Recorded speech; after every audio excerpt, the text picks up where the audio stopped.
জয় যিশু। আসুন আমরা মস্তক অবনত করি এবং প্রার্থনা করি। আমাদের স্বর্গের পবিত্রতম ভালোবাসার পিতা ঈশ্বর, আমরা এই সময় তোমার কাছে কৃতজ্ঞ হই এবং সমস্ত ধন্যবাদ, গৌরব, প্রশংসা তোমাকে দেই, কারণ তুমি আমাদেরকে এই পৃথিবীতে নির্মাণ করেছিলে, সৃষ্টি করেছিলে তোমার সাদৃশ্যে, তোমার আত্মা দিয়ে। যে আত্মা পাপের কারণে মৃত ছিল, আমরা এই জন্য প্রত্যেকেই পাপী ছিলাম, আমরা নরকের যাত্রী ছিলাম। পিতা, তোমার ধন্যবাদ করি। তুমি আমাদের স্রষ্টা, তুমি আমাদের নির্মাতা, তুমি আত্মার উৎপাদন কর্তা। তাই পিতা, তুমি আমাদের আত্মাগুলোকে সেভ করবার জন্য, রক্ষা করবার জন্য তুমি মানুষ হয়ে পৃথিবীতে আসলে এবং পাপের মোচনের জন্য যে রক্ত দরকার, সেই রক্ত, সেই বহুমূল্য রক্ত তুমি সেচন করেছ। তোমার শরীর থেকে তোমার পবিত্র রক্ত তুমি সেচন করেছ, যে রক্ত দ্বারা তুমি আমাদের অতীত, বর্তমান, ভবিষ্যৎ সমস্ত পাপের মূল্য পরিশোধ করেছ, পাপের ঋণ পরিশোধ করেছ। অনন্তকালীন পরিত্রাণ তুমি আমাদেরকে দান করেছ, আমাদেরকে অনন্ত জীবন দান করেছ, তোমার সন্তান হবার অধিকার দান করেছ। পিতা, সত্যি আমরা কৃতজ্ঞ তোমার এই দয়ার জন্য, এই অনুগ্রহের জন্য, এই ভালোবাসার জন্য। এবং ধন্যবাদ দেই যে তুমি আমাদেরকে সেদিন থেকে সন্তান হিসেবে নানা বিষয়ে সাহায্য করছো, পরিচর্যা দিচ্ছ এবং আশীর্বাদ করছো, টেক কেয়ার করছো। সবগুলো আশীর্বাদের জন্য আমরা কৃতজ্ঞ পিতা। যদিও আমরা এই পাপপূর্ণ পৃথিবীতে রয়েছি বাবা, তুমি জানো আমরা কতটা দুর্বল। তাই পিতা, তোমার কাছে নিবেদন করি আমাদের সমস্ত অযোগ্যতা তোমার সন্তান হিসেবে ক্ষমা করে তুমি আমাদেরকে সামনে যাওয়ার শক্তি দান করো। আমরা অত্যন্ত দুর্বল, তুমি আমাদের প্রত্যেকে দয়া করো, আশীর্বাদ করো। এই শেষ সময় আমরা আছি, যখন চারিপাশে এই সারা বিশ্বে আমরা তোমার আগমনের চিহ্নগুলো দেখতে পাচ্ছি যে তুমি খুব শীঘ্রই আসছো। পিতা, আমরা যেন এই সময় নিজেকে আরো প্রস্তুত করতে পারি, আরো যেন নির্দোষ, আরো যেন পবিত্র রাখতে পারি। তুমি আমাদেরকে দয়া করো পিতা, আশীর্বাদ করো। কারণ আমরা যখন আমাদের জীবনকে পবিত্র রাখবো, তখনই মানুষগুলো পরিত্রাণ পাবে। এখনো কোটি কোটি হারানো আত্মা পিতা এই বাংলাদেশে রয়েছে। দয়া করো, তারা যেন এই শেষ সময় পরিত্রাণ পেতে পারে। আর এই কারণে তুমি আসছো না, তুমি অপেক্ষা করছো প্রত্যেকটি মানুষের জন্য। বাবা, দয়া করো সেই সঙ্গে আমাদের ভাই বোনেরা যে যেখানে আমরা আছি, পিতা এই শেষ সময় তুমি আমাদেরকে দয়া করো। আমরা যেন কোনো বিষয়ে প্রভু বিঘ্ন না পেয়ে, কষ্ট না পেয়ে এবং জগৎকে ভালোবেসে যেন তোমার কাছ থেকে হারিয়ে না যাই। পিতা, আমাদেরকে তুমি ধরে রাখো। আমরা যে বিশ্বাসে চলছি, সেই বিশ্বাস যেন আরো বলীয়ান হতে পারে। আমরা যেন বিশ্বাসে আরো শক্তিশালী হতে পারি। আমাদের আত্মিক জীবনকে আরো তুমি গঠন করো, আরো তুমি শক্তিশালী করো। আমরা যেন, আমরা দিনের পর দিন যেন প্রভু আর শিশু না থাকি, বালক না থাকি। আমরা যেন আরো পরিপক্ক হতে পারি তোমার গৌরবার্থে। তাই পিতা, আমরা যে যেখানে আছি প্রত্যেকে তুমি আশীর্বাদ করো। এবং সেই সঙ্গে যারা বিভিন্ন ধরনের অসুস্থতার মধ্য দিয়ে, জরাবেধি এবং নানা ধরনের সংকটের মধ্য দিয়ে, তারা না দুঃখ কষ্টের মধ্য দিয়ে দিনানুপাত করছে, পিতা তুমি প্রত্যেকে দয়া করো, আশীর্বাদ করো, অনুগ্রহ করো। আমরা সবাই তাদের জন্য প্রার্থনা করি বাবা। দয়া করো যেন এই শেষ সময়ে আমরা তোমার বাক্য দ্বারা সহভাগিতার মধ্য দিয়ে আরো স্ট্রং হতে পারি। পিতা তুমি দয়া করো, আশীর্বাদ করো। আজকে আমরা এসেছি তোমার চরণে, তোমার বাক্য শ্রবণ করবার জন্য, সহভাগিতা করবার জন্য। এই সহভাগিতার মধ্য দিয়ে তুমি আমাদেরকে আশীর্বাদ করো। যেখানে যেখানে আমার দুর্বলতা রয়েছে, অযোগ্যতা রয়েছে, পিতা তুমি তোমার দয়ার গুণে, তোমার অনুগ্রহে সেই জায়গাগুলোতে সবলতা তুমি দান করো। তুমি দয়া করো যেন আমরা সামনে এগিয়ে যেতে পারি, তোমার সত্য সুসমাচারের পক্ষে সাক্ষ্য দিতে পারি পিতা। এবং আমাদের প্রত্যেকটি জীবনকে তোমার হস্তে রাখছি, আমাদের প্রত্যেকটি পরিবারকে তোমার হস্তে রাখছি। তুমি দয়া করো, আশীর্বাদ করো। সমস্ত গৌরব প্রশংসা আমাদের ত্রাণকর্তা, মুক্তিদাতা প্রভু যীশু খ্রিস্ট আমরা তোমার নামে চাই। Amen, amen. আসুন আমরা মথি লিখিত সুসমাচার 21 অধ্যায়, মথি লিখিত সুসমাচার 21 অধ্যায় এক পদ থেকে 11 পদ।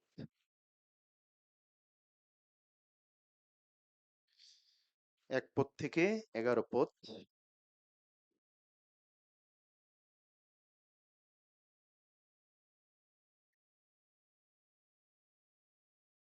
আসুন আমরা সবাই পড়ি এই অংশটি। সবাই 21 অধ্যায় 1 পদ থেকে 12 পদ। সবাই একসাথে পড়তে চাই। উপরে লেখা আছে যিশুর জেরুসালেমে গমন। 1 পদ থেকে পড়ি আমরা। পরে যখন তাহারা জেরুসালেমের নিকটবর্তী হইয়া জৈতুন পর্বতে হৈৎপগী গ্রামে আসিলেন, তখন যীশু 2 জন শিষ্যকে পাঠাইয়া দিলেন, তাহাদিগকে বলিলেন, তোমাদের সম্মুখে ওই গ্রামে যাও, অমনি দেখিতে পাইবে একটি গর্দভী বাধা আছে, আর তাহার সঙ্গে একটি বৎস, খুলিয়া আমার নিকটে আনো। আর যদি কেহ তোমাদিগকে কিছু বলে, তবে বলিবে, ইহাদিগতে প্রভুর প্রয়োজন আছে, তাহাতে সে তখনই তাহাদিগকে পাঠাইয়া দিবে। এইরূপ ঘটিল যেন ভাববাদী দ্বারা কথিত এই বাক্য পূর্ণ হয়, তোমরা সিয়ন কন্যাকে বলো, দেখো তোমার রাজা তোমার কাছে আসিতেছেন, তিনি মৃদুশীল ও গর্দভের উপরে উপবিষ্ট এবং শাবকের গর্দভ বৎসের উপরে উপবিষ্ট।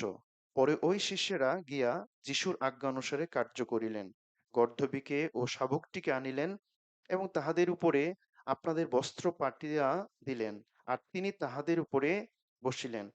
আর ভিড়ের মধ্যে অধিকাংশ লোক আপন আপন বস্ত্র পথে পাতিয়া দিল, এবং অন্য অন্য লোক গাছের ডাল কাটিয়া পথে ছড়াইয়া দিল। আর যে সকল লোক তাহার অগ্রপশ্চাৎ যাইতেছিল, তাহারা চেঁচাইয়া বলিতে লাগিল, হোসান্না দাউদ সন্তান, ধন্য যিনি প্রভুর নামে আসিতেছেন, ঊর্ধ্বলোকে হোসান্না। আর তিনি জেরুসালেমে প্রবেশ করিলে নগরময় হুলস্থুল হইয়া পড়িল। সকলে কহিল, উনি কে? তাহাতে লোকসমূহ কহিল, উনি সেই ভববাদী গালিলের নাসরীয়তীয় যিশু। আমেন। আবারও হ্যাপি পাম সানডে সবাইকে মণ্ডলীর পক্ষ থেকে, এবং সুস্বাগতম যে আমরা আজকে বিশ্বস্তভাবে মণ্ডলীতে এসেছি, যেন আমরা পিতার গৌরব করতে পারি, প্রশংসা করতে পারি, সেই সঙ্গে আমরা যেন সহভাগিতা করতে পারি, একসঙ্গে ভালোবাসার সহভাগিতা যেন আমরা মিলিত হতে পারি। এই জন্য আরেকটি বার ধন্যবাদ দিই সবাইকে। আজকে আমরা জানি যে সারা বিশ্বে পাম সানডে দিবসটি পালিত হচ্ছে। আর সেই ধারাবাহিকতায় আমরাও আসলে মণ্ডলীতে আজকে সেই দিনটা পালন করছি।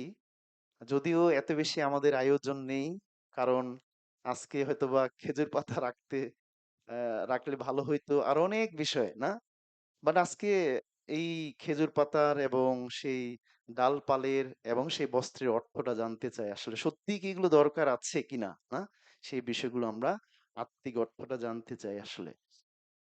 তো আমরা আজকে দেখতে চাই যে প্রভু যীশু খ্রিস্ট, যদিও তিনি জেরুসালেমে অনেকবারই এসেছিলেন, জেরুসালেমে এটা শুধুমাত্র প্রথমবারের জন্য নয়, অলরেডি তিনি 3-4 বার এই জেরুসালেমে তিনি প্রবেশ করেছেন। আর এই জেরুসালেমে প্রবেশটা একেবারে লাস্ট সময়ে ছিল, যে যখন তিনি মৃত্যুবরণ করবেন।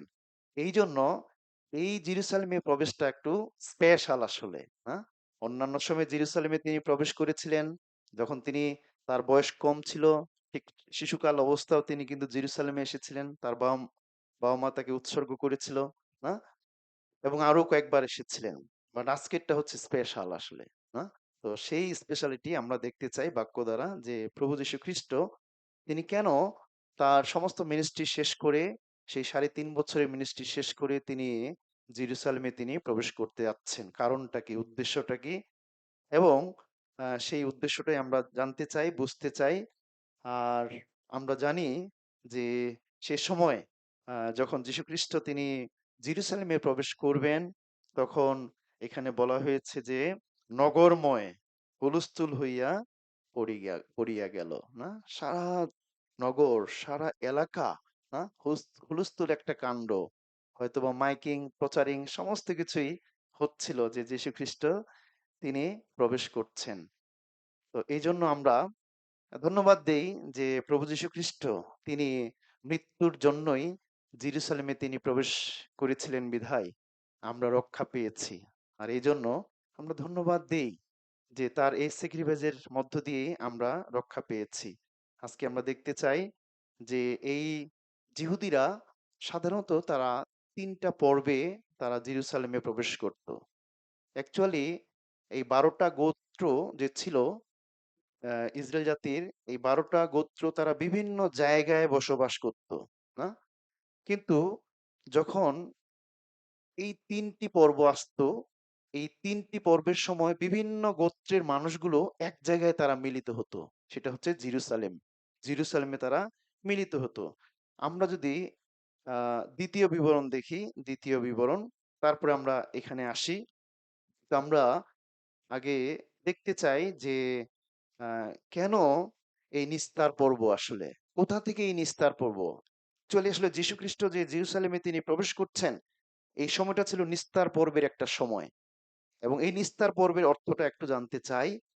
এই জন্য আমরা ২য় বিবরণ ১৬ অধ্যায় দেখতে চাই প্রথমে। ২য় বিবরণ ১৬ অধ্যায়। ২য় বিবরণ ১৬ অধ্যায় ১৬ পদে বলা হয়েছে,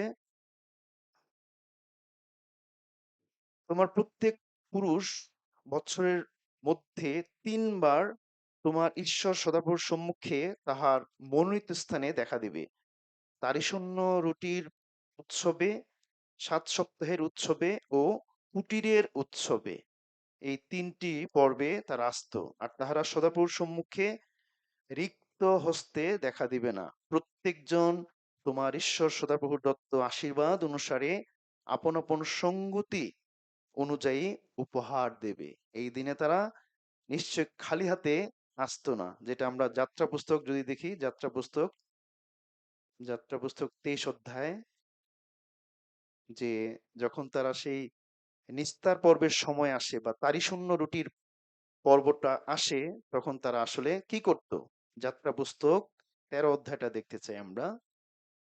১৩ অধ্যায় ১৪ থেকে ১৭।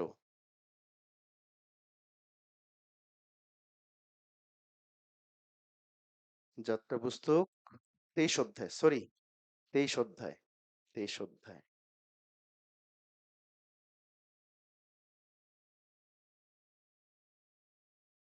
যাত্রা পুস্তক ২৩ অধ্যায় ১৪ থেকে পড়ছি। তুমি বছরের মধ্যে ৩ বার আমার উদ্দেশ্যে উৎসব করিও। তারিশূন্য রুটির উৎসব পালন করিও। আমার আজ্ঞা অনুসারে নিরূপিত সময়ে আবির মাসে ৭ দিন তারিশূন্য রুটি ভোজন করিও। কেননা এই মাসে তুমি মিশর দেশ হইতে বাহির হইয়া আসিয়াছ। আর কেহ রিক্ত হস্তে আমার নিকটে উপস্থিত না হোক। আর তুমি শস্য ছেদনের উৎসব অর্থাৎ ক্ষেত্রে যাহা যাহা বুনিয়াছ তাহার আশুপক্ষ ফলের উৎসব পালন করিও। আর বছরের শেষে ক্ষেত্র হইতে ফল সংগ্রহকরণ কালে ফল সঞ্চয়ের উৎসব পালন করিও। বৎসরের মধ্যে ৩ বার তোমার সমস্ত পুরুষ প্রভু সদাপ্রভুর সাক্ষাতে উপস্থিত হইবে। ঈশ্বর তিনি আজ্ঞা করেছিলেন ইসরায়েল জাতিকে যে তারা যেন ৩ বার, অন্তত ৩ বার, হ্যাঁ? অনেক পর্ব তাদের রয়েছে, বাট মূলত তারা ৩টি পর্বে যেন এক হতে পারে, হ্যাঁ? ৩টি পর্বে তারা যেন এক হতে পারে। আসলে এই তারিশূন্য রুটি, এই তারিশূন্য রুটির পর্বটা সেদিন থেকেই শুরু হয়, যেদিন নিস্তার পর্ব, সেদিন থেকেই ৭ দিন তারিশূন্য রুটি পর্ব চলে। ৭ দিন, না? তারা তারই বাদে রুটি খাবে। তারই বলতে আসলে পাপের প্রতীক। তারিশূন্য রুটি, এই পর্বটি তারা পালন করত। তো ঠিক প্রভু যীশু খ্রিস্ট এই যে আজকে রবিবার তিনি জেরুসালেমে প্রবেশ করলেন, হ্যাঁ? গাধার পিঠে। এবং কালকে সোমবার, মঙ্গলবার, বুধবার, এই ৩-৪ দিন তিনি নানা জায়গায় শিক্ষা দিয়েছেন। এবং অবশ্যই সোমবারে তিনি আগে মন্দিরে গেলেন, তিনি মন্দির তিনি পরিষ্কার করলেন এবং নানা জায়গায় তিনি শিক্ষা দিলেন। এবং ঠিক বৃহস্পতিবারে তিনি শেষ ভোজ করেন সেই শিষ্যদের সঙ্গে। তারপরেই তাকে ধরা হয় এবং শুক্রবারে তার মৃত্যু হয় এবং রবিবারে তার পুনরুত্থান হয়। আমরা সেই বিষয়গুলো অবশ্যই সামনে আসছে। সেই গুড ফ্রাইডের পর্ব এবং ইস্টার সানডের পর্ব, সেই পর্বগুলো অবশ্যই আমরা পালন নয় কিন্তু অর্থগুলো জানতে চাই আসলে, যে কেন এই গুড ফ্রাইডে, কেন এই স্টার সানডে এবং কেন আজকের এই পাম সানডে, তাই না? যদিও আসলে বাইবেলে পাম সানডে বলতে কোনো কথা নেই, না? এবং যীশু খ্রিস্ট এটাও বলেননি যে পাম সানডে পালন করতে হবে, তাই না?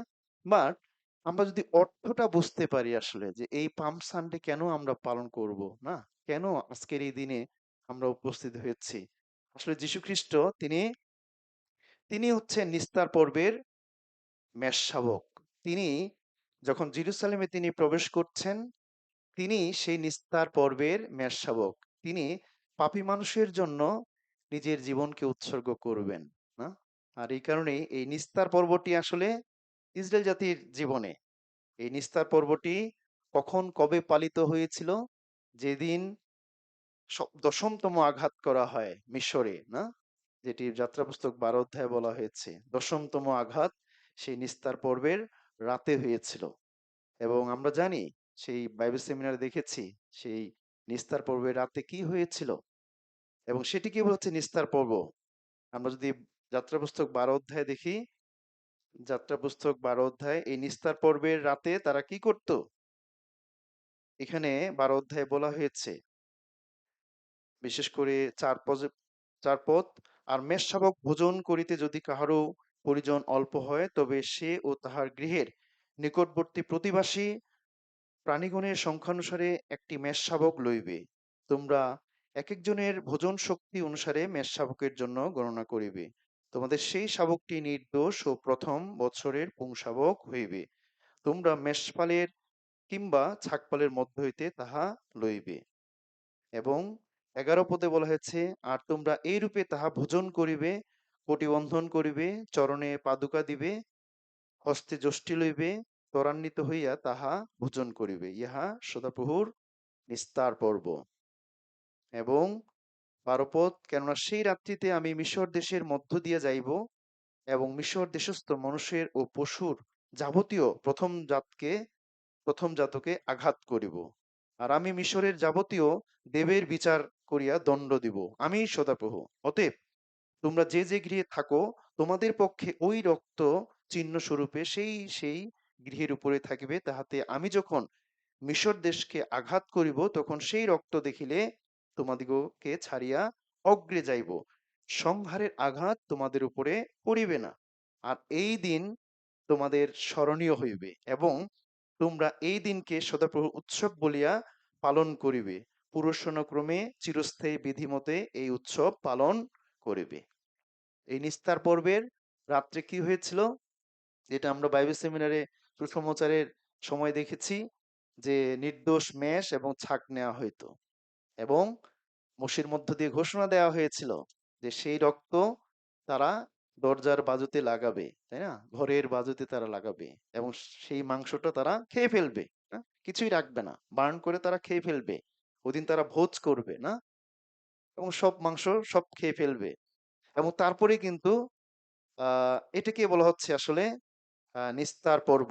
তারপরে ঈশ্বর আহ সংহারক দূতকে সেই নিস্তার পর্ব রাত্রে পাঠালেন এবং সংহারক দূত এসে দেখলেন যার যার ঘরের বাজুতে রক্ত নেই, প্রথমজাত সন্তানকে আঘাত করা হয়েছে, মৃত্যু।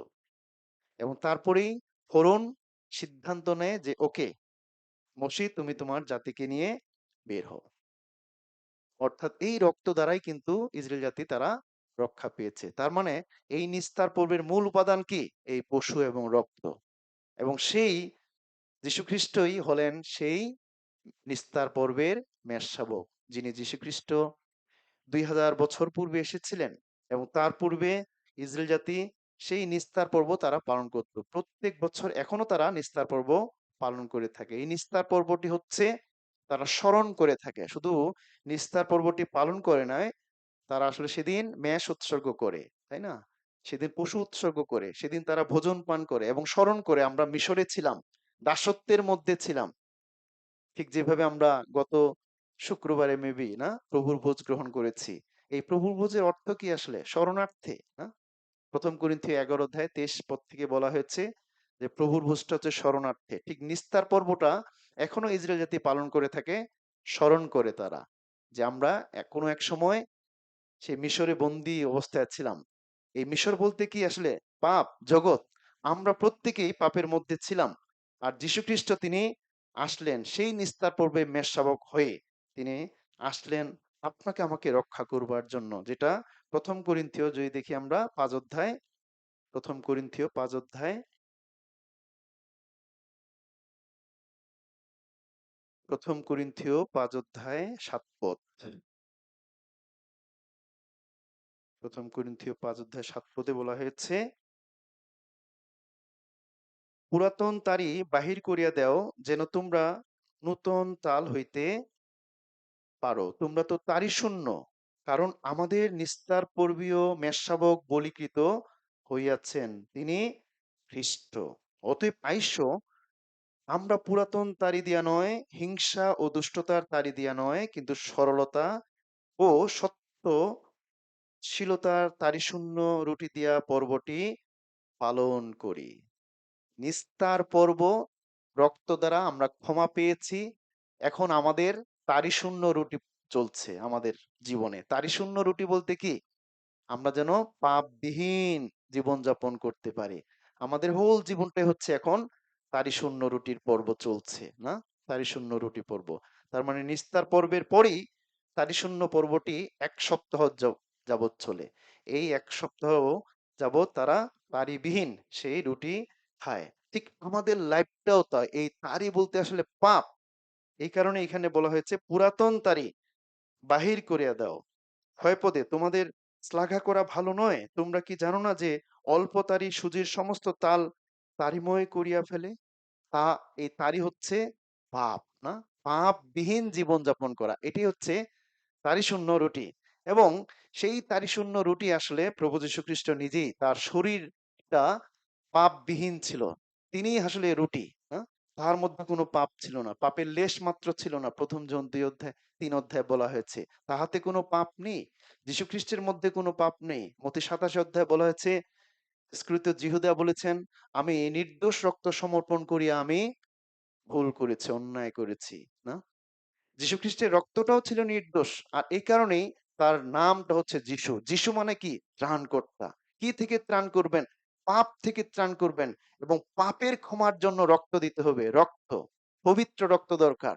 আর এই কারণে প্রভু যীশু খ্রিস্ট তিনি জেরুসালেমে প্রবেশ করছেন নিস্তার পর্বের সময়। নিস্তার পর্বীয় মেষ হিসাবে তিনি গোটা মানব জাতির পাপ ক্ষমা করবার জন্য, সমস্ত মানুষের পাপকে ধৌত করবার জন্য, তিনি তার জীবনকে দেবার জন্য, তিনি তার জীবনকে উৎসর্গ করবার জন্য, তার দেহের সমস্ত রক্ত সেচন করবার জন্য তিনি জেরুসালেমে প্রবেশ করছেন, যেন মানব জাতি আমরা যেন রক্ষা পেতে পারি, পাপ ক্ষমা পেতে পারি, আমরা যেন রক্ষা পেতে পারি।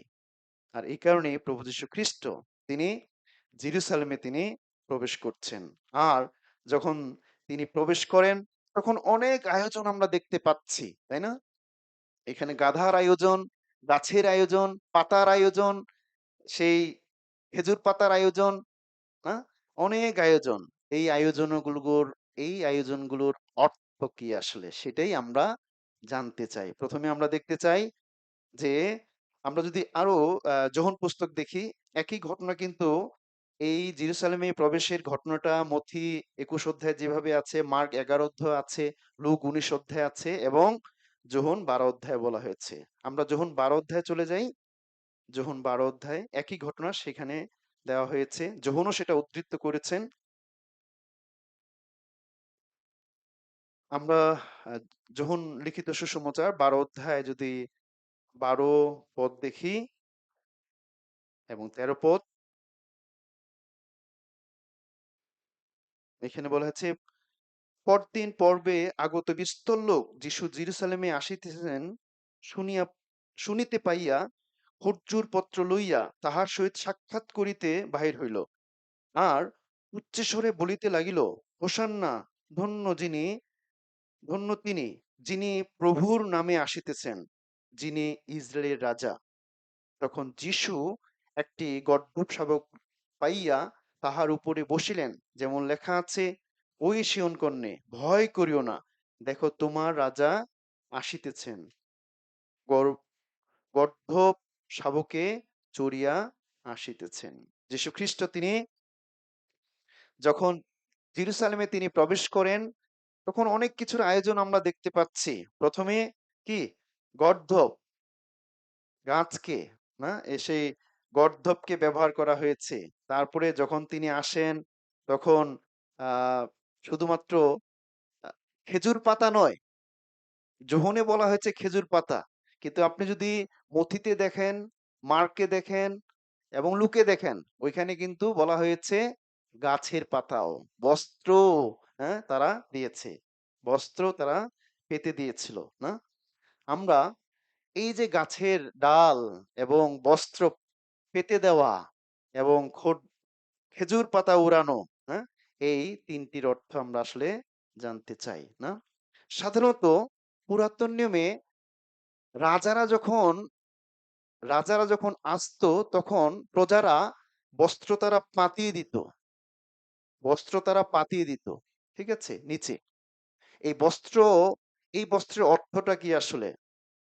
এই বস্ত্রের অর্থটা হচ্ছে আত্মসমর্পণ করা, নম্রতা এবং আত্মসম্মান। না, সম্মান জানানো, সম্মান জানানো, আত্মসমর্পণ করা, যে ইয়েস, আপনি আমাদের রাজা, আপনার কর্তৃত্বাধীনে আমরা, তার অধীনে আমরা, তাকে সম্মান জানানো এবং নম্রতা, আত্মসমর্পণ করা। এই জন্য যীশুখ্রিস্ট যখন জেরুসালেমে তিনি প্রবেশ করছেন, অনেকেই বস্ত্রগুলো পেতে দিয়েছিলেন। এই বস্ত্র বলতে কি, সম্মান জানানো, আত্মসমর্পণ করা, হ্যাঁ, এবং নম্রতার বহিঃপ্রকাশ। এবং অনেকে আবার গাছের ডাল, হ্যাঁ, উড়েছিল। এই মথি যদি 21 অধ্যায়ে দেখি, এখানে বলা হয়েছে অনেকেই গাছের ডাল ব্যবহার করেছিল। আমরা যদি আহ 7 পদ দেখি, 7 পদ 8 পদে বলা হয়েছে, ভিড়ের মধ্যে অধিকাংশ লোক আপন আপন বস্ত্র পাতিয়া দিল এবং অন্যান্য লোক গাছের ডাল কাটিয়া পথে ছড়াইয়া দিল। গাছের ডালও ব্যবহার করা হয়েছে সেখানে। না, গাছের ডাল ব্যবহার করা হয়েছে। না, শুধুমাত্র খেজুর পাতা ব্যবহার করা হয়নি সেখানে, কিন্তু বস্ত্র ব্যবহার করা হয়েছে, গাছের ডাল ব্যবহার করা হয়েছে এবং সেই সঙ্গে খেজুর পাতাও ব্যবহার করা হয়েছে, তাই না? এই তিনটি জিনিসকে ব্যবহার করা হয়েছে। গাছের ডালের অর্থ কি আসলে? গাছের ডাল হচ্ছে, এটা আসলে গাছের ডাল বা খেজুর ডাল, এটা হচ্ছে বিজয়ের প্রতীক বা আনন্দের প্রতীক, মুক্তির প্রতীক আসলে। না, গাছের ডাল বা খেজুরের ডাল, না, এটা হচ্ছে বিজয়ের প্রতীক বা আনন্দের প্রতীক বা মুক্তির প্রতীক। যীশু খ্রিস্ট তিনি মুক্তি দিতে আসছেন, তিনি মুক্তিদাতা হিসেবে, তিনি রক্ষাকারী হিসেবে তিনি আসছেন। আর এই কারণে তারা এভাবেই বস্ত্র পাঠিয়ে দিয়ে এবং গাছের ডাল, হ্যাঁ, দিয়ে, সেই খেজুর পাতা দিয়ে সম্মান জানিয়েছিলেন। না, সম্মান জানিয়েছিলেন। তার মানে এই বস্ত্র পাতানোটাই হচ্ছে, এবং এই গাছের ডাল, এই খেজুর পাতা, এটা হচ্ছে আমাদের জীবন। না, আমাদের জীবন। শুধুমাত্র খেজুর পাতা থাকলে হবে না। এই নম্রতা, এই সম্মানবোধ, এই আত্মসমর্পণ, এই বিজয়, এই আনন্দ, এই মুক্তি যেন আপনার জীবন হতে পারে। আপনার জীবন, আপনার জীবনের মধ্য দিয়ে যেন ঈশ্বর গৌরবান্বিত হতে পারে। আপনি যেন সমর্পিত হতে পারেন, আপনি যেন নম্র হতে পারেন, আপনি যেন ঈশ্বর যীশু খ্রিস্টকে মুক্তিদাতা হিসেবে গ্রহণ করতে পারেন, আপনার জীবনের রাজা হিসেবে গ্রহণ করতে পারেন। আপনি সেই ডাল, আপনি সেই খেজুর পত্র, আপনি সে বস্ত্র আসলে। এই জন্য সে সময় মানুষগুলো, তারা এই সমস্ত পাতিয়ে দিয়ে যিশুকে তারা গ্রহণ করেছিল, আত্মসমর্পণ করেছিলেন, নম্রতা দেখিয়েছিলেন যে আপনি রাজা, আপনি রাজা। যদিও জিহুদিরা তাকে ভুলভাবে চিনেছিল, ভুলভাবে তারা রাজা হিসেবে গ্রহণ করেছিল। তারা মনে করেছিল যে হয়তোবা ইনি জাগতিক রাজা, জাগতিক রাজা, এবং জাগতিক রাজা হিসেবেই কিন্তু তারা এই সম্মান বোধ তারা দেখিয়েছিল, যেটা আমরা পরে দেখতে পাই। অবশ্যই জাগতিক রাজা হিসেবে তারা এই সম্মানবোধ দেখিয়েছিলেন। আর সেটা তারা বুঝতে পেরেছিলেন। কখন বুঝতে পেরেছিলেন? যখন একজন রাজা আসে, তিনি কখনোই গাধার পিঠে আসে না। একজন রাজা সবসময়ের জন্য কোথায় আসে? ঘোড়ার পিঠে আসবে, তাই না? ঘোড়া এবং গাধার মধ্যে অবশ্যই পার্থক্য রয়েছে।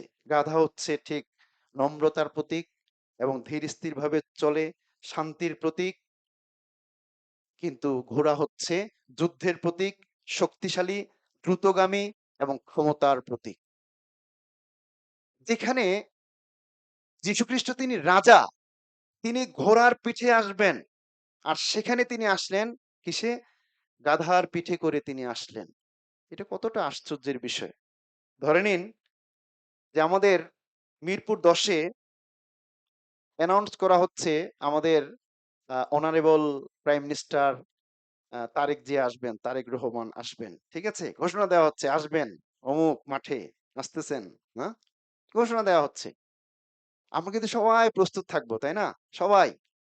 কিছু, কিছু এলাকায় রয়েছে যেমন আমরা যখন বান্দরবনে টিম নিয়ে গিয়েছিলাম, এই বান্দরবনে তারা ঠিক এভাবে আপ্যায়ন করেছিল আমাদেরকে। ঠিক একটা গামছা দিয়ে, না? কাপড় দিয়ে তারা আপ্যায়ন করত। নম্রতার বহিঃপ্রকাশ। আমরা যখন আসামে যাই, ওই আসামও এই সংস্কৃতি আছে। কোনো অতিথিকে বরণ করে নেয় তারা গামছা দিয়ে, কাপড় দিয়ে বরণ করে নেয়। ঠিক আছে? তো ঠিক কোনো নেতা আসলে ওই ঝান্ডা দিয়ে, যা দিয়ে আমরা কিন্তু সবাই উড়াই, তাই না? এই যে আমাদের নেতা আসতেছে, হ্যাঁ? সবাই ওইভাবে হয়তোবা আমরা রেডি হয়ে থাকবো যে তারেক জিয়া আসতেছেন। ঠিক আছে? এবং আমাদের ধারণা যেহেতু তিনি প্রাইম মিনিস্টার, তিনি কিসে আসবেন? অবশ্যই তিনি মাইক্রোতে আসবেন। কিন্তু সাপোজ ধরে নেন যে সে সাইকেলে চলে আসছে, বাইসাইকেলে চলে আসছে। ঠিক আছে? কেমন মনে হবে যে তারেক জিয়া যদি বাইসাইকেলে চলে আসে, কোথায়? মিরপুরে চলে আসলো। কেমন লাগবে? আশ্চর্যের বিষয় না? ঠিক যীশু খ্রিস্টের বিষয়টাও তাই আসলে। হ্যাঁ? তিনি রাজা, যেখানে ঘোড়ার পিঠে করে তিনি আসবেন। কিন্তু সেখানে তিনি বেছে নিলেন একেবারেই নম্র, গাধা, না? সেই শান্তিময় প্রাণীটাকে তিনি বেছে নিলেন। হ্যাঁ? এই গাধা কে? এই গাধা আপনি এবং আমি। এই গাধার চরিত্র যেন আপনার আমার থাকে আসলে, না? যেভাবে যীশুখ্রিস্ট তিনি এখানে তার পরিচয়টা দিয়েছেন, তিনি কে? তিনি নিজেই নম্র আসলে। তিনি নিজেই ধীর। তিনি নিজেই ভালোবাসার ঈশ্বর। তিনি নিজেই দয়ার। তিনি নিজেই করুণার ঈশ্বর, না? আর এই কারণে এই গাধার পিঠের মধ্য দিয়ে তিনি প্রমাণ করেছেন যে আমি নম্র। আমি নম্র। এইজন্য তিনি জগতের রাজার মতো আসেননি। যদিও ইসরায়েল জাতি চিনতে তাকে ভুল করেছিল। তারা মনে করেছিল যে রোমীয়দের হাত থেকে রক্ষা করবার জন্য, সেই শাসন পীড়ন থেকে রক্ষা করবার জন্য যীশুখ্রিস্ট তিনি রাজা হয়ে আসছেন। আর এই কারণেই সেই দৃষ্টিকোণ থেকে তারা স্বাগত জানিয়েছিল তাকে, না? যেভাবে আমরা যদি আমরা মথি ২১ অধ্যায় দেখি, ২১ অধ্যায় ২১ অধ্যায় ৪ পদে বলা হয়েছে, এইরূপে ঘটিল যেন ভববাদী দ্বারা কথিত এই বাক্য পূর্ণ হয়, তোমরা সিয়ন কন্যাকে বলো, দেখো তোমার রাজা তোমার কাছে আসিতেছেন, তিনি মৃদুশীল, গর্দভের উপরে উপবিষ্ট এবং শাবকের গর্দভ বৎসের উপরে উপবিষ্ট। কে এটা বলেছেন? এটা হচ্ছে সখরীয়র কথা।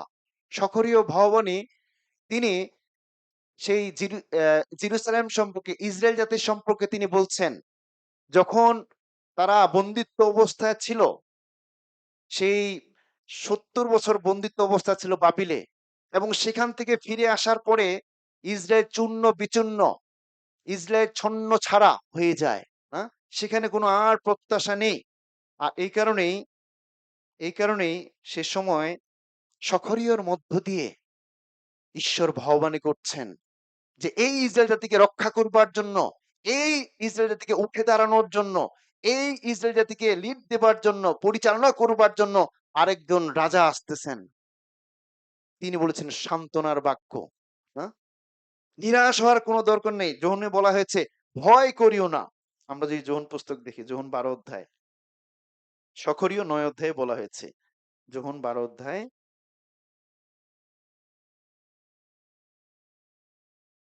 ১৫ পদে বলা হয়েছে, বা ১৪-১৫ পদ দেখি।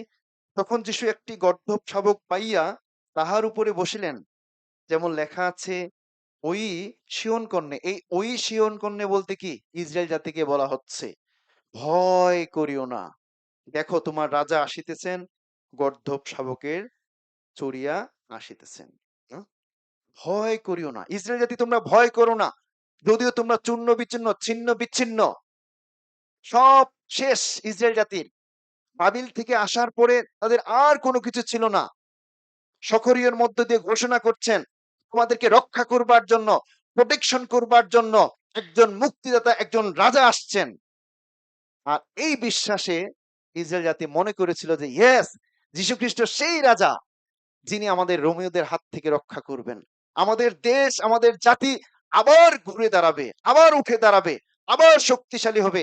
জাগতিক ভাবে তারা চিন্তা করেছিল এবং জাগতিক রাজা হিসেবে তারা সমস্ত উপঢৌকন গুলো দিয়ে অভ্যর্থনা জানিয়েছিল, যেগুলো একেবারেই ভুল ছিল। আর কিছুদিন পরেই তাদের মূল ফিগারটা আমরা দেখতে পাই। তারা যে হোসান্না হোসান্না বলছে, সেই মানুষগুলো আর কিছুদিন পরেই তারা কিন্তু বলবে যে ইহাকেই ক্রুশে দাও, উহাকেই ক্রুশে দাও, না? সেই মানুষগুলোই বলবে আবার। তাহলে ভুল যিশুকে জানা, ভুল রাজা ভেবে তারা এই ধরনের উপঢৌকন ব্যবহার করেছিল। কোথায় ডাল, কোথায় পাতা, কোথায় সেই কাপড়, তারা এগুলো দিয়ে, ঠিক এই উপঢৌকন গুলো দিয়ে যিশুর তারা উপাসনা আরাধনা করতে চেয়েছিল।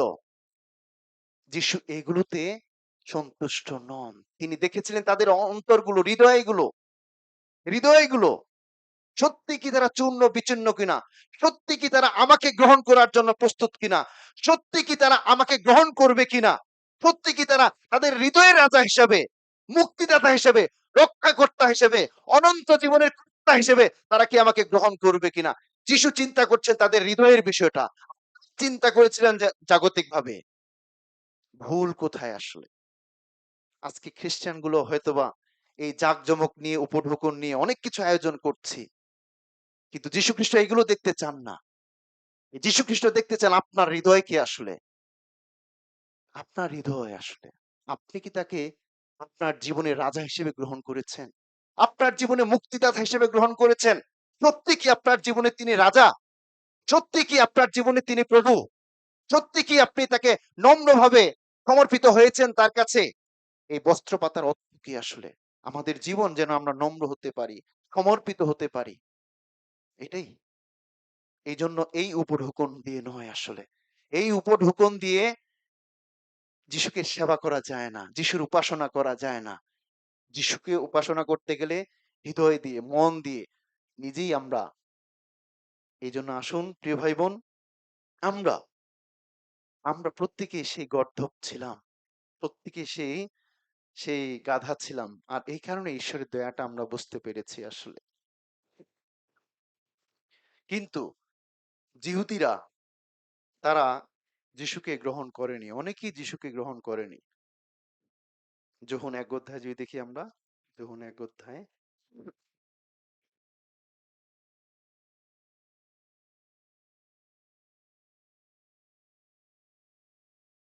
যোহন ১ অধ্যায়,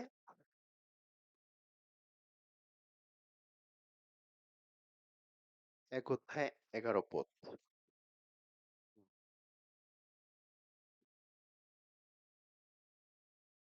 তিনি নিজ অধিকারে আসিলেন, আর যাহারা তাহার নিজের, তাহারা তাহাকে গ্রহণ করিল না।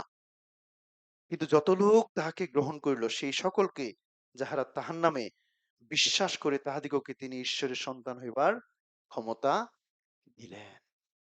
অথচ নিজের লোকেরাই গ্রহণ করতে পারেনি। এই সমস্ত উপঢৌকন দিয়ে তারা যিশুকে স্বাগত জানিয়েছিল, কিন্তু কি লাভ? কিছুদিন পরেই তাদের রিয়েল ফিগারটা যিশু দেখতে পেয়েছেন। এই মানুষগুলোই কিছুদিন পরেই, ৫ দিন পরেই তারা বলেছেন যে যিশুকে ক্রুশে দেওয়া হোক, হোসান্নাবাদ, না? এই মানুষগুলোই। তাহলে কোন রাজা হিসাবে ইসরায়েল জাতি তারা স্বাগত এবং অভ্যর্থনা জানিয়েছিলেন সেদিন? জাগতিক রাজা হিসাবে।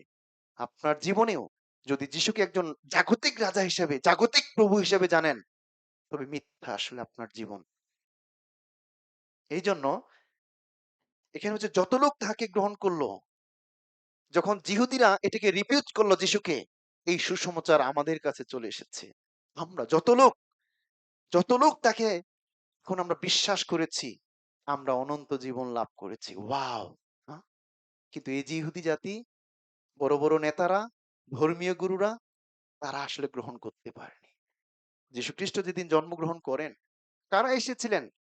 মাঠের সেই সেই কি বলে? রাখালেরা এসেছিলেন। ধর্মীয় গুরুরা আসেনি সেখানে। রাখালেরা। এই মাঠে যারা মাঠে ঘাটে যাদের শিক্ষাগত যোগ্যতা নেই, দীনহীনতার মধ্যে থাকে, দারিদ্রতার মধ্যে থাকে, তাদের কাছে যীশুখ্রিস্ট প্রকাশিত হলেন। গাধার কাছে যীশুখ্রিস্ট প্রকাশিত হলেন। আমাদের কাছে যীশুখ্রিস্ট প্রকাশিত হলেন।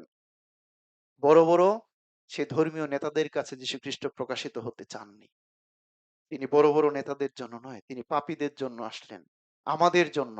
আত্মায় যারা দীনহীন, স্বর্গরাজ্য তাহাদেরই। মথি ৫ অধ্যায় ৩ পদে বলেছে, ধন্য যাহারা আত্মায় দীনহীন, স্বর্গরাজ্য তাহাদেরই। যারা আমরা আত্মায় দীনহীন। এইজন্য যীশুখ্রিস্ট যখন সেই ৫,০০০ মানুষকে খাওয়াইলেন এবং অনেক মানুষকে অন্ধ, খঞ্জ, বোবা, বধির মানুষকে সুস্থ করছেন, তারা ভেবেই নিল যে ইয়েস ইনি রাজা। এইজন্য তারা যখন ৬ অধ্যায় ১৫ পদে বলা হয়েছে, তারা সিদ্ধান্ত নিল যে এই যিশুকে আমরা রাজা করব। ১৫ পদ দেখি, তখন যিশু বুঝিতে পারিলেন যে তাহারা আসিয়া রাজা করিবার জন্য তাহাকে ধরিতে উদ্যত হইয়াছে। তাই আবার নিজে একাকী পর্বতে চলিয়া গেলেন। কোন রাজা করবেন? জাগতিক রাজা করবেন। খাবার দিচ্ছেন, সমস্ত রোগ থেকে সুস্থ করছেন, আরোগ্য করছেন। আর এই কারণে সবাই তাকে রাজা হিসাবে, হ্যাঁ, মনোনীত করলেন। রাজা হিসেবে সিলেকশন করলেন। ইয়েস, যীশুখ্রিস্ট রাজা। বাট যীশুখ্রিস্ট তিনি জগতের রাজা হবার জন্য আসেনি। জগতের নয়। তিনি এই জন্য গাধার পিঠে আসলেন। নম্র হয়ে তিনি আসলেন। মথি ২১ অধ্যায় যদি যাই, মথি ২১ অধ্যায় ১০ পদে বলা হয়েছে, আর তিনি জেরুজালেমে প্রবেশ করিলে নগরময় হুলস্থুল পড়িয়া গেল। সকলেই কহিল, উনি কে? উনি কে? নগরময় হুলস্থুল হয়ে গেল। উনি কে? ১১ পদে বলেছে, তাহাতে লোকসমূহ কহিল, উনি সেই ভববাদী গালিলের নাসরীতীয় যিশু। তিনি সেই ভববাদী গালিলের নাসরীত যিশু।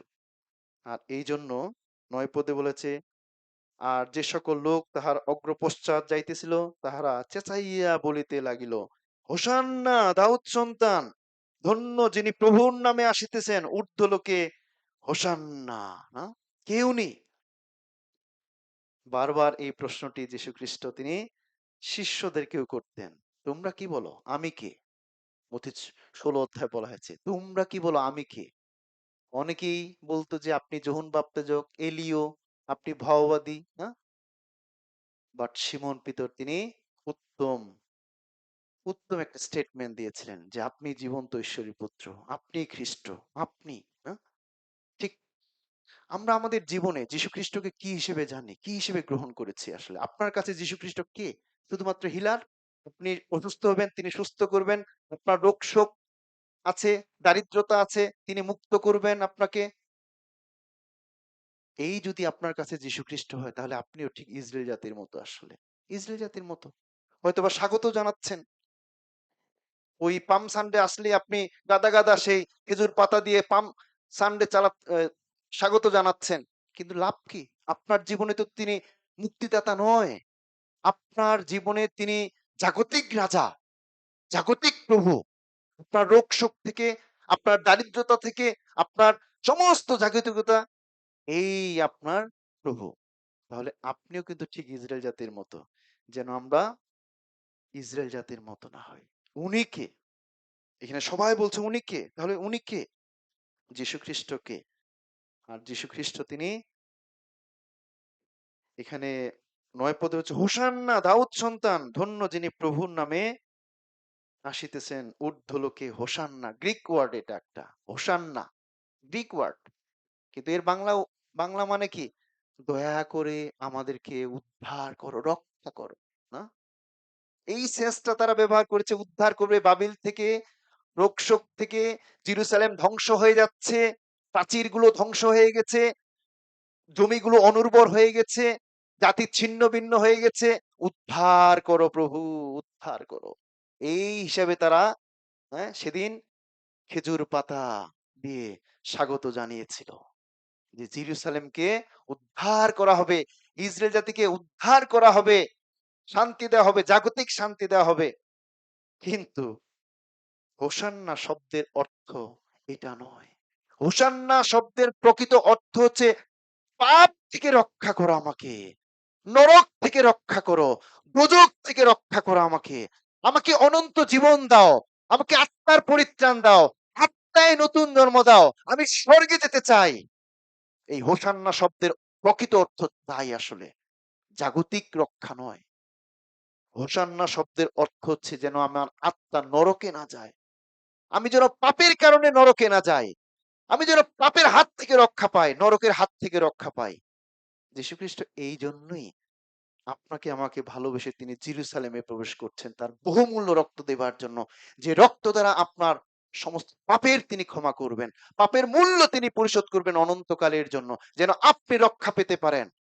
এই জন্যই যীশু খ্রিস্ট বলেছেন ইট ইজ ফিনিশড, টেটেলাস্টাই। তিনি আমাদের সমস্ত পাপের মূল্য পরিশোধ করেছেন, টেটেলাস্টাই।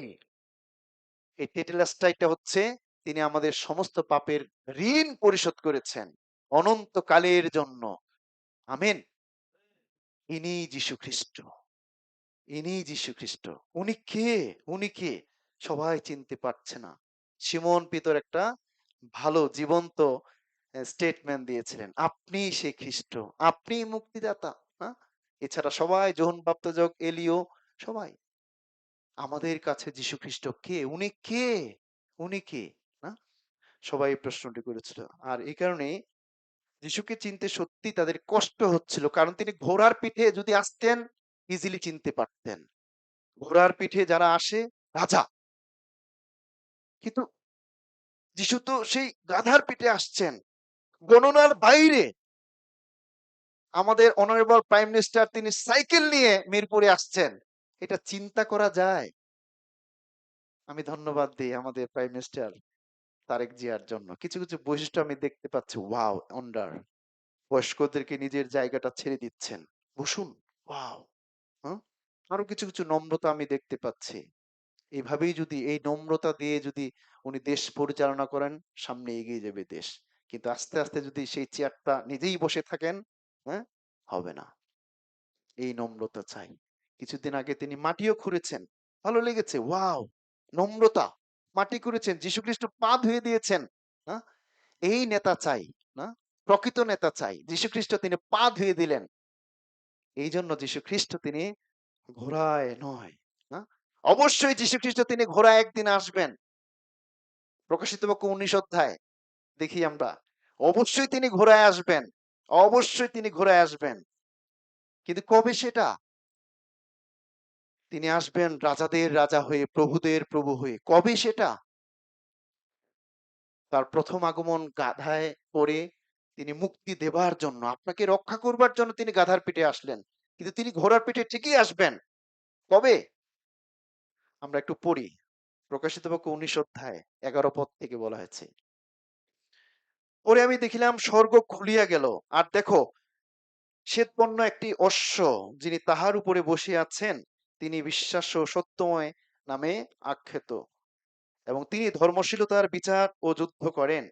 তাহার চক্ষু অগ্নিশিখা, এবং তাহার মস্তকে অনেক কিরীট, এবং তাহার একটি লিখিত নাম আছে যাহা তিনি ব্যতীত অন্য কেহ জানে না।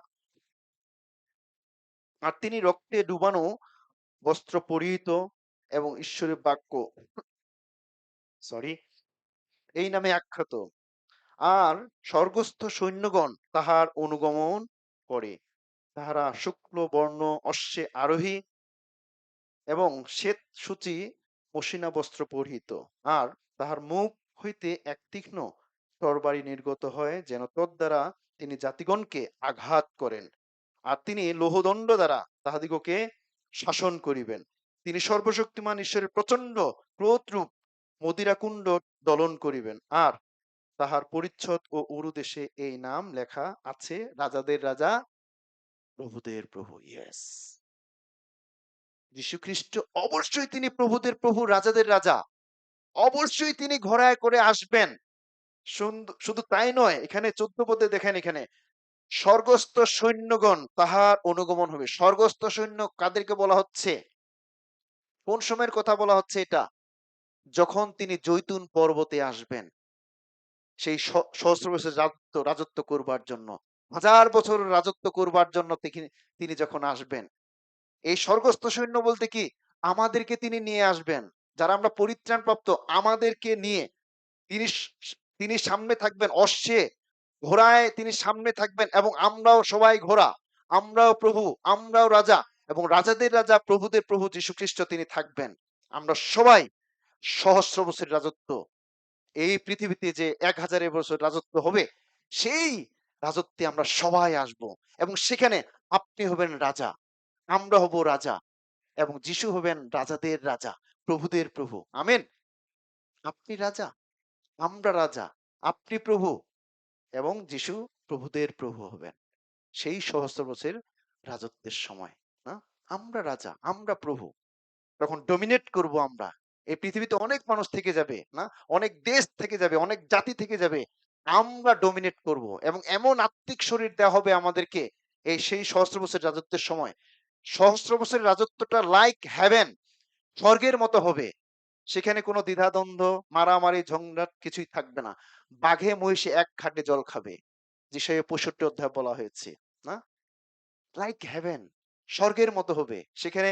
কারণ ১,০০০ বছরের জন্য সেই শয়তানকে বন্দি করে রাখা হবে, না? এই জন্য শয়তানের কোনো কাজ থাকবে না ১,০০০ বছরে। আমরা কর্তৃত্ব করব। আমরা ঠিক এখান থেকে ওইখানে উড়িয়ে দিতে পারবো, কারণ আত্মিক শরীর আমাদের থাকবে। আত্মিক শরীর থাকবে। যেভাবে যীশুখ্রিস্ট তিনি পুনরুত্থানের পরে সেই যা শরীর ছিল, ঠিক সেই শরীর আমাদেরকে দেওয়া হবে। আমরা আত্মিক শরীর নিয়ে ঘুরবো, এখানে সেখানে কর্তৃত্ব করব, ডমিনেট করব এই পৃথিবীর মানুষের কাছে। আমরা রাজা, যীশুখ্রিস্ট রাজাদের রাজা, প্রভুদের প্রভু হয়ে থাকবেন এবং সেই দিন আমরা সবাই অশ্বের উপরে, হ্যাঁ, আসবো। যীশুখ্রিস্ট তিনি অশ্বের উপরে, ঘোড়ার উপরে আসবেন। তিনি রাজাদের রাজা, তিনি প্রভুদের প্রভু।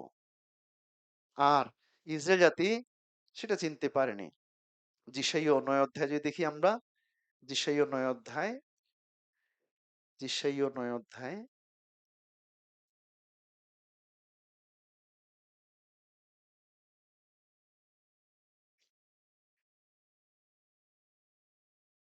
কয় পদে? আসুন আমরা সবাই পড়ি এই পদটি, সবাই পড়তে চাই। কারণ একটি বালক আমাদের জন্য জন্মিয়াছেন, একটি পুত্র আমাদিগকে দত্ত হইয়াছে, আর তাহারই স্কন্ধের উপরে কর্তৃত্বভার থাকিবে এবং তাহার নাম হইবে আশ্চর্যমন্ত্রী, বিক্রমশালী ঈশ্বর, সনাতন পিতা ও শান্তিরাজ। শান্তিরাজ, না? যীশুখ্রিস্ট তিনি হচ্ছেন শান্তিরাজ, না? Prince of peace, Shantiraj. কিসের শান্তি? প্রভু যীশুখ্রিস্ট তিনি কিসের শান্তি আমাদেরকে দিতে আসছেন? তিনি স্বর্গের শান্তি, পরিত্রাণের শান্তি, পরিত্রাণের আনন্দ তিনি দিতে আসছেন। জগতের শান্তিরাজ নয় তিনি। তিনি সেই শান্তিরাজ যে শান্তি পেলে আমরা আত্মায় শান্তি পাই। জগতের মানুষের কোনো শান্তি নেই। যিশাইয়া ৫৭ অধ্যায় ২১ পদে বলা হয়েছে, যারা পাপের মধ্যে আছে, দুষ্ট লোকের মনে কোনো শান্তি নেই। কোনো শান্তি নেই। তারা অশান্তির মধ্যে আছে। যদিও সাময়িক শান্তির অন্বেষণ খুঁজছে, পাচ্ছেও, কিন্তু সাময়িক, টেম্পোরারি। তাদের মধ্যে কোনো শান্তি নেই। আর এই কারণে প্রভু যীশু খ্রিস্ট তিনি আসলেন শান্তিরাজ হয়ে। স্বর্গের শান্তি আপনাকে আমাকে দিতে, পরিত্রাণের শান্তি আপনাকে আমাকে দিতে আসলেন। আনন্দ দিতে আসলেন। যেন আত্মায় আমরা আনন্দিত হতে পারি। কারণ প্রভু যীশু খ্রিস্ট তিনি অলরেডি পাপের ক্ষমা তিনি করেছেন। পাপের মূল্য তিনি পরিশোধ করেছেন। না? আর এই কারণে যীশু খ্রিস্ট তিনি নম্র হয়ে তিনি নম্র হয়ে আসলেন। তাহলে যীশু খ্রিস্ট কে? যিশাইয় মথি ২১ অধ্যায়ে বলা হয়েছে, উনি কে?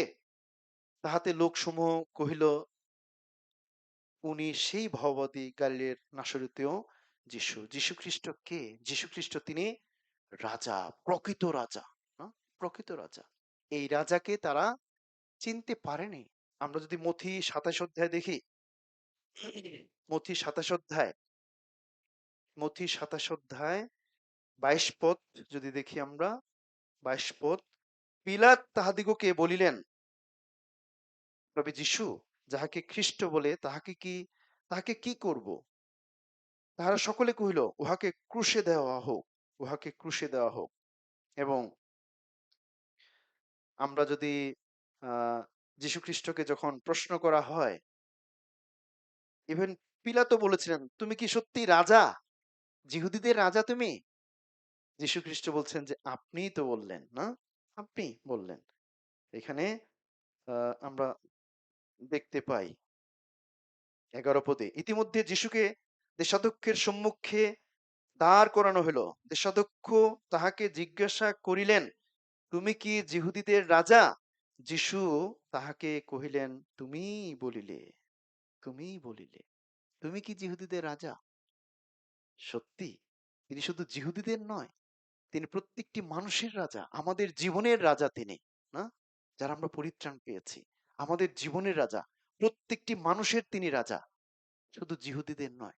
আর সেই সেই রাজাকে তারা চিনতে পারেনি এবং তারা কটাক্ষ করছে। 25 পদে বলেছে, তাহাতে সমস্ত লোক উত্তর করিল, উহার রক্ত আমাদের উপরে ও আমাদের সন্তানদের উপরে বর্তুক। তখন তিনি তাহাদের জন্য বারাব্বাকে ছাড়িয়া দিলেন এবং যিশুকে পোড়া মারিয়া ক্রুশে দিবার জন্য সমর্পণ করলেন। এই রাজাকে এক সময় তারা রাজা হিসেবে হোসান্না হোসান্না বলেছিল, আর সেই রাজাকে তারা চিনতে না পেরে তারা সেই রাজাকে এখন কি করছে? ক্রুশে দেবার পালা তাদের। হ্যাঁ, ক্রুশে দেবে সেই রাজাকে। 27 পদ থেকে বলেছে, তখন দেশাধ্যক্ষের সেনাগণ যিশুকে রাজবাটিতে লইয়া গিয়া তাহার নিকটে সমুদয় সেনাদল একত্র করিল।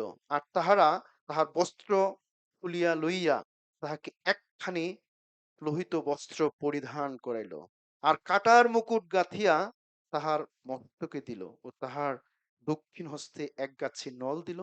পরে তাহার সম্মুখে জানো পাতিয়া তাহাকে বিদ্রূপ করিয়া বলিল, যিহুদি রাজ, নমস্কার। আর তাহারা তাহার গায়ে থুথু দিল ও সেই নল লইয়া তাহার মস্তকে আঘাত করিতে লাগিল। আর তাহাকে বিদ্রূপ করিবার পর বস্ত্রখানি খুলিয়া ফেলিয়া তাহারা আবার তাহার নিজের বস্ত্র পরাইয়া দিল এবং তাহাকে ক্রুশে দিবার জন্য লইয়া চলিল। আমরা দেখতে পাচ্ছি যিশু তাহলে কোন ধরনের রাজা, তারা কোন রাজাকে, হ্যাঁ, হোসান্না হোসান্না সেদিন বলেছিল, তারা সেই রাজাকে এখন কি করছে? থুথু দিচ্ছে, নানা ধরনের তারা বিদ্রূপ করছে, আঘাত করছে, কাটার মুকুট পরাচ্ছে, আঘাত করছে মাথায়। যীশু খ্রিস্ট এই সমস্ত কিছু অত্যাচার সাফারিং তিনি ভোগ করেছেন কার জন্য?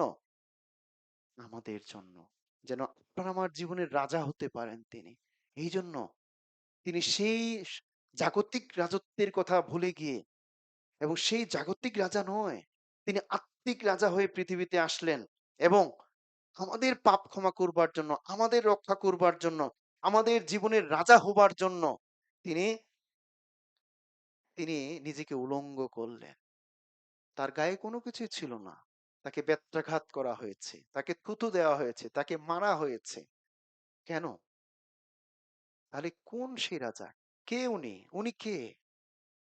উনি হচ্ছেন আমার জীবনের রাজা, যে কিনা নম্র হয়ে আসলেন, দাসের রূপ ধারণ করে আসলেন। আপনার আমার জীবনের রাজা হওয়ার জন্য তিনি আসলেন। এই জন্য সত্যি পিতা ঈশ্বরকে ধন্যবাদ দেই যে প্রভু যীশু খ্রিস্ট তিনি নম্র হয়ে আসলেন, দাসের রূপ ধারণ করে আসলেন, আকারে প্রকারে মনুষ্যবধ হয়ে আসলেন, যেন সেই তার যে রাজত্ব, ঈশ্বরের যে রাজত্ব, সেই রাজত্বটা আপনার আমার ভিতরে আসে। অবশ্যই আমরা যেদিন পরিত্রাণ পেয়েছি সেদিনেই আমাদের মধ্যে ঈশ্বরের রাজ্য এসেছে। আমরা যদি লুক দেখি, লুক 17 অধ্যায়, এবং তিনি আমাদের এই রাজত্বের রাজা তিনি হয়েছেন। যীশু খ্রিস্ট তিনি রাজা হয়েছেন। লুক লুক 17 অধ্যায় 20-21 পদ, 20-21 পদ শুনুন আমরা সবাই পড়ি। 20-21, ফরিসীরা তাহাকে জিজ্ঞাসা করিল, ঈশ্বর রাজ্য কখন আসিবে? তিনি উত্তর করিয়া তাহাদিগকে কহিলেন, ঈশ্বর রাজ্য জাকজমকের সহিত আইসে না, আর লোকে বলিবে না, দেখো এই স্থানে কিংবা ওই স্থানে, কারণ দেখো ঈশ্বরের রাজ্য তোমাদের মধ্যেই আছে। আমেন। ঈশ্বরের রাজ্য তোমাদের মধ্যেই আছে। যেদিন আমরা পরিত্রাণ পাই সেদিনে ঈশ্বরের রাজ্য আমাদের মধ্যে আসছে। না? আমরা এখন ঈশ্বরের রাজ্যে আছি এবং সেই রাজ্যের রাজা কে? যীশু খ্রিস্ট। আমাদের জীবনের রাজা যীশু খ্রিস্ট। সেই রাজাকে শুধুমাত্র আজকের দিনে নয়, সেই রাজাকে প্রতিদিন আমরা সম্বর্ধনা জানাতে চাই, অভ্যর্থনা জানাতে চাই, ধন্যবাদ দিতে চাই, সবসময় যেন কৃতজ্ঞ থাকতে চাই, সবসময় জন্য আমাদের বস্ত্র পাতিয়ে দিতে চাই, সবসময় বিজয়ের প্রতীক জানাতে চাই, ধন্যবাদ জ্ঞাপন করতে চাই, সেই রাজাকে প্রতিদিনের জন্য কৃতজ্ঞতা জানাতে চাই, সেই রাজার কাছে সবসময়ের জন্য নত হতে চাই, সেই রাজার কাছে প্রত্যেক দিন নত নম্র হতে চাই, সমর্পণ করতে চাই। সেটাই হচ্ছে palm Sunday in your life, every day, not শুধুমাত্র আজকের দিনে। Palm Sunday in your life every day should be, প্রতিদিন হোক। পাম সানডে প্রতিদিন হোক। এই খেজুর পাতা প্রতিদিন আপনার জীবন দ্বারা উড়ুক এবং বস্ত্র পাতিয়ে দিয়ে সমর্পিত হয়ে নম্রতায় জীবনযাপন করি এবং মুক্তি ঘোষণা করি, মুক্তি ঘোষণা করি। যারা এখনো পরিত্রাণ পায়নি, আমাদের জীবন দ্বারা এই খেজুর পাতা আমি হতে চাই, মুক্তি ঘোষণা করতে চাই। যারা এখনো পরিত্রাণ পায়নি, আমি সেই খেজুর পাতা, আমি সেই বস্ত্র হতে চাই, আমি সেই গাছের ডাল হতে চাই। সেটা শুধু আজকের দিনে নয়, প্রতিদিনের জন্য, প্রতিদিনের খ্রিস্টান লাইফ দেখাতে চাই ঈশ্বরের সাক্ষাতে। সেটাই হবে পাম সানডে আপনার আমার জীবনে, প্রিয় ভাই বোন। আর ঈশ্বরের রাজ্য আমাদের ভিতরে এসেছে। আর ঈশ্বরের রাজ্য আসা মানে কি? শুধু খাওয়া দাওয়া করব, ভোগ বিলাস করব, এটা কি ঈশ্বরের রাজ্য বলা হয়? ঈশ্বর রাজ্য কি আসলে? রোমিও 14 অধ্যায় দেখি। ঈশ্বর রাজ্য কি? যারা ঈশ্বরের রাজ্যে থাকে তারা আর ভোগ বিলাস, জগতের আরাম আয়েশ এগুলোর ভোগ বিলাস করতে পারে না। তারা পবিত্র আত্মাতে আনন্দ করে সব সময়ের জন্য। রোমিও 14 অধ্যায় দেখি আমরা 17 পদে বলা হয়েছে, কারণ ঈশ্বর রাজ্য ভোজন পান নয়, কিন্তু ধার্মিকতা, শান্তি, পবিত্র আত্মাতে আনন্দ। আমেন। ঈশ্বর রাজ্য ভোজন পান নয়। ঈশ্বর রাজ্যটা হচ্ছে আপনার জীবনে প্রবেশ করেছে। আপনার জীবনে যেন ধার্মিকতা, শান্তি, পবিত্রতার আনন্দ প্রবাহিত হতে পারে। That is called kingdom of God. হ্যাঁ? আমরাই ঈশ্বর রাজ্য। এই জন্য আমাদের জীবন দ্বারা যেন ধার্মিকতা প্রচারিত হয়, শান্তি, হ্যাঁ, ঈশ্বরের শান্তি যেন থাকে আমাদের মধ্যে এবং পবিত্র আত্মাতে যেন আনন্দ থাকতে পারে, আমাদের জীবনে যেন অনাবিল আনন্দ থাকতে পারে। এটাই তো ঈশ্বরের রাজ্য। আপনি ঈশ্বরের রাজ্যে থাকা মানে আনন্দে থাকা। ঈশ্বর রাজ্যে থাকা মানে আপনি শান্তিতে আছেন। ঈশ্বর রাজ্যে থাকা মানে আপনি ধার্মিকতার মধ্যে আছেন। আমরা ঈশ্বরের রাজ্যে আছি। সেই রাজ্যের রাজা প্রভু যীশু খ্রিস্ট। সেই রাজাকে শুধুমাত্র আজকের দিনে নয়, প্রতিদিন ওয়েলকাম জানাতে চাই। Thank you Jesus. Thank you Lord. তোমার রাজ্য আমাদের মধ্যে এসেছে। তোমার রাজ্য আইসুক। প্রভুর প্রার্থনায় আমরা করি। সেই রাজ্য কি? পরিত্রাণে আনন্দ, পরিত্রাণ পাক প্রত্যেকটি মানুষ। হ্যাঁ? ঈশ্বর রাজ্য যেন প্রত্যেকের অন্তরে আসতে পারে। আর এই কারণেই যীশু খ্রিস্ট তিনি অবশ্যই প্রতাপের রাজা। অবশ্যই তিনি শুধু দীনহীন বা নম্রতার রাজা নয়, কিন্তু তিনি প্রতাপেরও রাজা। আমরা যদি গীত সংহিতা দেখি 24 অধ্যায়, গীত 24, গীত 24 7 থেকে 10, গীত সংহিতা 24 অধ্যায় 7 থেকে 10।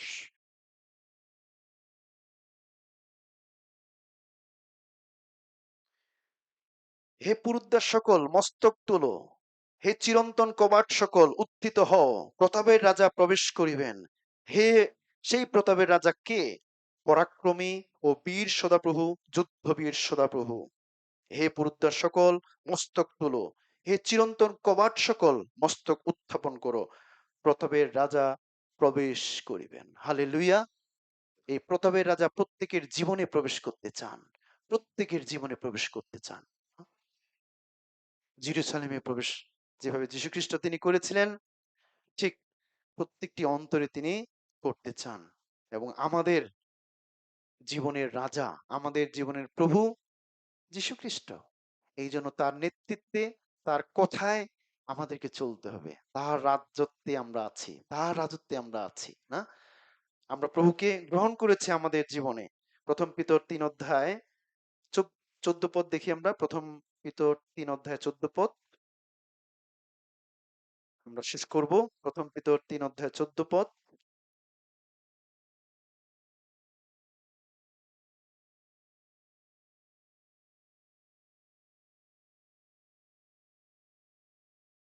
কিন্তু যদিও ধার্মিকতার নিমিত্ত দুঃখ ভোগ করো, তবুও তোমরা ধন্য।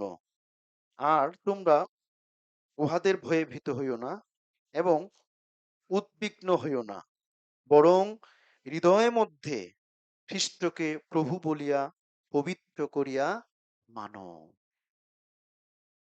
হৃদয়ে হৃদয়ের মধ্যে যীশু খ্রিস্টকে প্রভু বলিয়া স্বীকার করো, কর্তৃত্ব স্বীকার করো, মানো, হবে টু দ্য লর্ড, না? প্রতিদিন যেন তার বাধ্য হতে পারি। যদি সত্যি আমরা তাকে প্রভু হিসেবে, রাজা হিসেবে আমাদের জীবনে গ্রহণ করি, তাহলে তার কর্তৃত্ব আমাদেরকে মানতে হবে, না? তাকে যেন আমরা স্বীকার করতে পারি, না? পবিত্র বলে স্বীকার করা। এই জন্য আমাদের জীবনের উদ্দেশ্য আমরা যেন নিজের জন্য নয়, গালাতীয় ২ অধ্যায় ২০ পদে বলা হয়েছে, গালাতীয় ২ অধ্যায় ২০ পদ, ২ অধ্যায় ২০ পদ, খ্রিস্টের সহিত আমি ক্রুশার্পিত হইয়াছি, আমি আর জীবিত নই, কিন্তু খ্রিস্টই আমাতে জীবিত আছেন। আর এখন মাংসে থাকিতে যে আমার জীবন আছে, তাহা আমি বিশ্বাসে ঈশ্বরের পুত্রে বিশ্বাসে যাপন করিতেছি। তিনি আমাকে প্রেম করিলেন এবং আমার নিমিত্তে আপনাকে প্রদান করিলেন। খ্রিস্টের সহিত আমি প্রসারোপিত হইয়াছি। আমরা আর জগতে থাকতে পারি না, জগতে চলতে পারি না। যেমন রোমিও 14 অধ্যায় 7-8 পদে বলা হয়েছে, যদি বাঁচি যদি মরি, প্রভুতেই বাঁচতে চাই, প্রভুর উদ্দেশ্যে বাঁচতে চাই, প্রভুর জন্য বাঁচতে চাই। তাই প্রভুকে সবসময়ের জন্য আমরা যেন ভালোবাসতে পারি। যেভাবে শিমন পিতরকে তিনি বলেছিলেন যীশু খ্রিস্ট যখন ২১ অধ্যায়, তুমি কি আমাকে ভালোবাসো শিমন? তুমি কি আমাকে ভালোবাসো? ৩ বার প্রশ্ন করেছিলেন। এখন যেন আমরা রিপ্লাই করতে পারি শিমন পিতরের মতো, ইয়েস প্রভু, আপনি জানেন যে আমি আপনাকে ভালোবাসি। আমরা যেন যীশু খ্রিস্টকে ভালোবাসতে পারি, তাকে সম্মান জানাতে পারি, অভ্যর্থনা জানাতে পারি, ওয়েলকাম জানাতে পারি, ধন্যবাদ জ্ঞাপন করতে পারি। প্রতিদিনের জন্য পাম সানডে পালন হোক আমাদের জীবনে। আমেন। জয় যিশু। আবারও হ্যাপি পাম সানডে। আসুন আমরা প্রার্থনা করি, তারপর শেষ করতে চাই।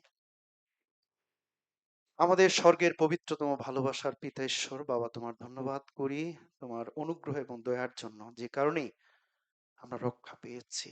এটা সত্যি, আমরা যদি যখন পরিত্রাণ পাইনি, তখন তুমি আমাদের জীবনের জাগতিক একজন প্রভু এবং রাজা ছিলে। আমরা ঠিক সেই দিনগুলোতে খেজুর পাতা দিয়ে, বস্ত্র দিয়ে, গাছ দিয়ে তোমাকে ওয়েলকাম জানিয়েছি আমাদের জাগতিক প্রয়োজনগুলো মেটার জন্য, রাজা হিসেবে, প্রভু হিসেবে। কিন্তু ধন্যবাদ দিই পিতা, যেদিন আমরা পরিত্রাণ পাই, সেদিন আমরা আমাদের অন্তর দিয়ে, হৃদয় দিয়ে আমরা সেই বস্ত্র পাতিয়ে দিয়েছিলাম, যেন তুমি আমাদের হৃদয়ে প্রবেশ করো। আমরা আমাদের গাছের ডালের মতো করে তোমাকে স্বাগত জানিয়েছিলাম। সেই খেজুর পাতার মতো তোমার নাম আমরা ঊর্ধ্বে উঠিয়েছিলাম। আমরা সেদিন মুক্তি ঘোষণা করেছিলাম। আমরা সেদিন স্বাধীনতা ঘোষণা করেছিলাম। কারণ তুমি সেদিন আমাদেরকে মুক্ত করেছিলে। তুমি আমাদের হৃদয়ে প্রতাপের রাজা হয়ে প্রবেশ করেছিলে। তাই পিতা তোমার ধন্যবাদ করি যে তুমি আমাদেরকে স্বর্গরাজ্যে নিয়ে এসেছো এবং স্বর্গরাজ্য আমাদের মধ্যে আছে। তুমি আমাদের জীবনের প্রভু, তুমি আমাদের জীবনের রাজা হয়েছো বাবা। তাই প্রতিদিন প্রতিদিন আমরা আমাদের জীবনের বস্ত্র পাতিয়ে দিতে চাই। এই গাছের ডাল, খেজুর ডাল উড়াতে চাই, মুক্তি ঘোষণা করতে চাই, স্বাধীনতা ঘোষণা করতে চাই। আমরা যে স্বাধীন, আমরা যে মুক্তি পেয়েছি, আমি যে পরিত্রাণ পেয়েছি, ধন্যবাদ জ্ঞাপন করি পিতা। তোমার গৌরব করি যে তুমি আমাদের জীবনে এসেছো। পিতা ধন্যবাদ করি, আমাদেরকে আরো তারই শূন্য রুটি পর্বটি পালন করতে সাহায্য করো। আমরা যেন সমস্ত পাপ থেকে বিরত থাকতে পারি।